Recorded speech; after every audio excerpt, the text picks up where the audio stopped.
अध्याय 1 ईश्वर विज्ञान, थिओलॉजी आणि धर्मशास्त्राचा शोध. प्राचीन मार्ग आणि प्रभू येशू ख्रिस्ताच्या मूळ शिकवणीकडे पुनरागमन. ईश्वर विज्ञान किंवा धर्मशास्त्र, थिओलॉजी म्हणजे केवळ अवजड ग्रंथांचे वाचन नव्हे, तर त्याचा खरा अर्थ परमेश्वराला ओळखणे हा आहे. आपण ज्या युगात जगत आहोत तिथे पवित्र आत्म्याच्या प्रकाशात बायबलचा अभ्यास केला तरच ते वचन आपल्यासाठी जिवंत होऊ शकते. आपल्याला खोलात जाण्याची आवश्यकता का आहे? 1. भ्रमापासून संरक्षण. आज शिक्षणाच्या प्रत्येक वायामुळे आणि मानवी चातुर्याने निर्माण झालेल्या चुकीच्या शिकवणींमुळे ख्रिस्ती जग भरकटत आहे. इफिस्करांस पत्र अध्याय 4 वचन 14. जोपर्यंत तुमच्याकडे वचनाची भक्कम पायाभरणी आणि आध्यात्मिक प्रकटीकरण नाही, तोपर्यंत तुम्ही स्थिर राहू शकणार नाही. 2. प्रत्येक विश्वासी हा एक शोधक आहे. ईश्वरज्ञानी होण्यासाठी कोणत्याही पदवीची आवश्यकता नसते. परमेश्वराने आपली गुपिते ज्ञानी आणि समजूतदार लोकांपासून लपवून ती बालकांवर म्हणजेच नम्र विश्वासूंवर प्रकट केली आहेत. जर एखादा साधा विश्वासी पवित्र आत्म्याच्या अधीन असेल तर तो वचनातील सखोल सत्ये सहज समजू शकतो. 3. स्वतःला सिद्ध करणे. प्रेषित पौलाने तिमथ्याला सांगितले होते, स्वतःला देवापुढे मान्य झालेला, लाजेला कारण नसलेला आणि सत्याचे वचन नीट सांगणारा असा कामकरी म्हणून सादर करण्यास झट. 2 तिमथ्य अध्याय 2 वचन 15. आपण अशा काळात आहोत जिथे लोक शुद्ध शिक्षण, साऊंड डॉक्ट्रिन सहन करत नाहीत, म्हणूनच आपण आध्यात्मिकदृष्ट्या सुसज्ज होणे अनिवार्य आहे. 2 तिमथ्य अध्याय 4 वचन 3. 4. आंतरिक रिक्तता भरून काढणे. आज अनेक मंडळ्या शक्तिहीन आणि वरवरच्या झाल्या आहेत. अनेक विश्वासूंना आपण कशावर आणि का विश्वास ठेवतो याचेही स्पष्ट ज्ञान नाही. 2000 वर्षांच्या मंडळीच्या इतिहासाचा अभ्यास केल्यावर समजते की सत्य कसे हरवले गेले आणि आता पवित्र आत्मा पुन्हा एकदा आपल्या लोकांना त्या सत्याची ओळख करून देत आहे. केवळ बायबलच का? धर्मशास्त्राचे प्रकटीकरण का आवश्यक आहे?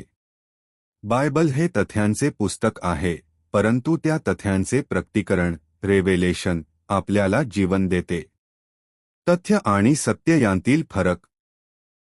आदाम आणि हव्वा यांची कथा केवळ माहिती म्हणून जाणून घेणे ही एक गोष्ट आहे, परंतु हव्वा, स्त्रीचे संतान आणि सर्पाचे बीज, त्यांच्या संततीमधील वैर आणि त्यामागील रहस्य समजून घेणे ही दुसरी गोष्ट आहे.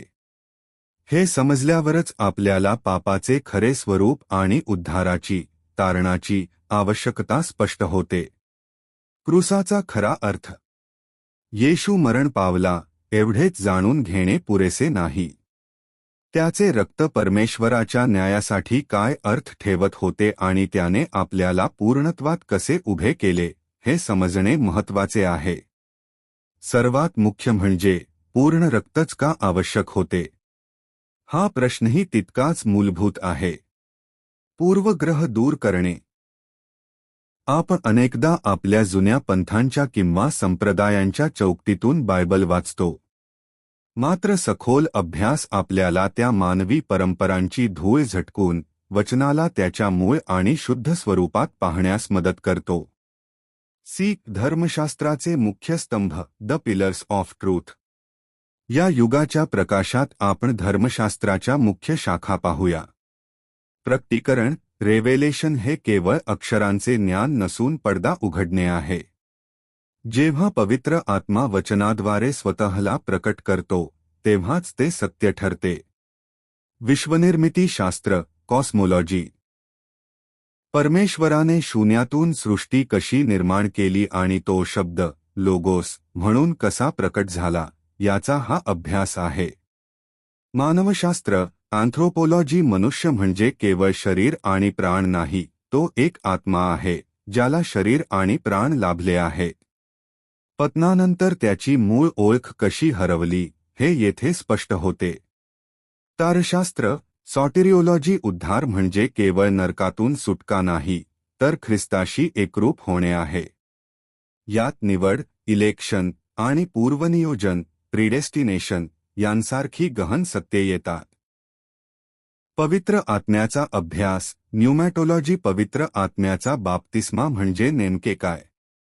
ती केवळ एक भावना आहे की वचनाशी झालेले पूर्ण ऐक्य? मंडळीशास्त्र, एक्लिजिओलॉजी. आज हजारो संस्था आहेत, पण खरी मंडळी म्हणजे ख्रिस्ताचा देह आहे. एकाच वेळी सर्वच संस्था सत्य असू शकत नाहीत. कमी जास्त थोड्या फार फरकाने त्यांच्याकडे सत्य असू शकते, पण संपूर्ण सत्य नाही. सत्यमंडळी ही बाहेर बोलावलेल्यांचा समूह असते, ज्यांना प्रकटीकरणात तिच्यातून बाहेर या असे सांगितले आहे. शेवटच्या काळाचा संदेश. भविष्यशास्त्र, एस्कटोलॉजी. बायबलमधील रहस्ये उघडणे, कोकराचे लग्न आणि प्रभूचे दुसरे आगमन. हे केवळ भविष्यातील विषय नसून आजच्या काळातील वास्तव आहे. बुद्धी आणि हृदय यांचा समतोल. योग्य शिक्षण केवळ बुद्धी प्रगल्भ करत नाही, तर हृदयही प्रज्वलित करते. प्रार्थना. गुडघे टेकल्याशिवाय कोणतेही सत्य प्राप्त होत नाही. प्रार्थना ही ती प्रयोगशाळा आहे जिथे शब्द, लोगोस, हा सामर्थ्यशाली रेमा बनतो. पवित्र आत्म्याची साक्ष. जर पवित्र आत्मा एखाद्या सत्याची पुष्टी करत नसेल, तर ते आपल्यासाठी केवळ एक निर्जीव सिद्धांत राहते. अंतिम घोषणा. आपण एका महान जागृतीच्या उंबरठ्यावर उभे आहोत. ही जागृती म्हणजे वचनाची जागृती आहे. पवित्र आत्म्याचे महान सामर्थ्य पुन्हा एकदा प्रकट होणार आहे. जे लोक आपले मन शिस्तबद्ध करतील आणि ही मूळ शिकवण स्वीकारतील, तेच येणाऱ्या काळात ख्रिस्ताच्या पूर्ण स्वरूपात प्रकट होतील. समाप्ती. प्रकटीकरणाशिवाय शिक्षण हे केवळ मृत अक्षर असते, परंतु जेव्हा तेच वचन पवित्र आत्म्याद्वारे जिवंत केले जाते, तेव्हा ते जीवन बनते.